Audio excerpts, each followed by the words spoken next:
People will denounce what happened in Charlottesville, the death, the person running through the crowd, and say, I'm not like him. But just because you're not like that person does not mean that you're not embracing the values of white nationalism and white supremacists. People in this country want to deal with race real quickly. We never want to probe it and deal with it. We want to just kind of say that's them.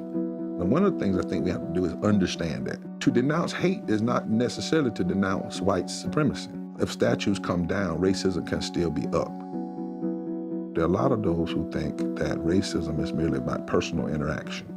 So if they have a black friend or brown friend and they say, I'm not racist, in actuality, that is not what systemic racism is. What I'm concerned the most about this Trump administration is the way in which he openly used white rage, racism, and hatred. These are animals. Now, I have to say it is not new. He's not the first one to use it.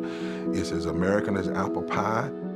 Many of these statues that are now the focus of attention were placed between 1898 and 1922, which means they were not so much celebrating the Civil War, they were celebrating the return of codified white supremacy in the law. They were celebrating the return of an open white supremacist in the White House, Woodrow Wilson, who played Birth of a Nation, the Klansman, in the oath of office to all of his staff and directed them to end desegregation of the federal government. When those statues were commissioned and put up, they were done to say the white supremacy is back. When those statues were put up, every black member of the United States Congress had been removed. Segregation was legalized constitutionally. Every member of the Supreme Court voted on it except one. You have to understand that to understand why the white nationalists and white supremacists chose Charlottesville. By going there and saying, you're not going to touch this statue and we're going to protect it, they were saying, we can now once again celebrate that we have a sympathizer. And the president has shown he's a sympathizer with his inability to be clear.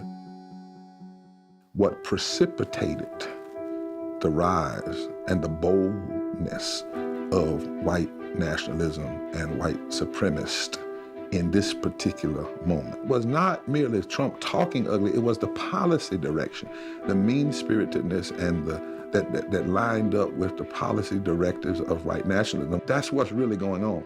It's not then just the statue, it's the statutes, it's the law, which means that people of conscience must, yes, challenge the statutes, but we cannot stop there.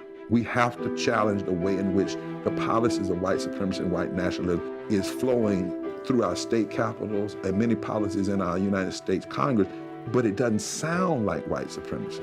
But the impact is that the laws have a disparate racial impact upon black people, brown people, and guess what? Hurt also more poor whites and working class whites. So our protests must be strategic, must be long-term. What we have to do now is, while we march to denounce hate, we're gonna have to march to the voting booths, and we're gonna have to march on Congress and state capitals. And we're gonna have to say to politicians, if you say that you denounce white supremacy in its most violent forms, that, like what happened in Charlottesville, do you denounce the policies that precipitate that kind of violence and that embolden white nationalists? So we need to take the policy agenda of the white nationalist organization, whether they stand on healthcare, whether they stand on voting rights, whether they stand on equal protection under the law, whether they stand on Muslims, whether they stand on LGBT people. The death of that young girl traumatizes me in the nation. You cannot push back against that with just every now and then having a rally.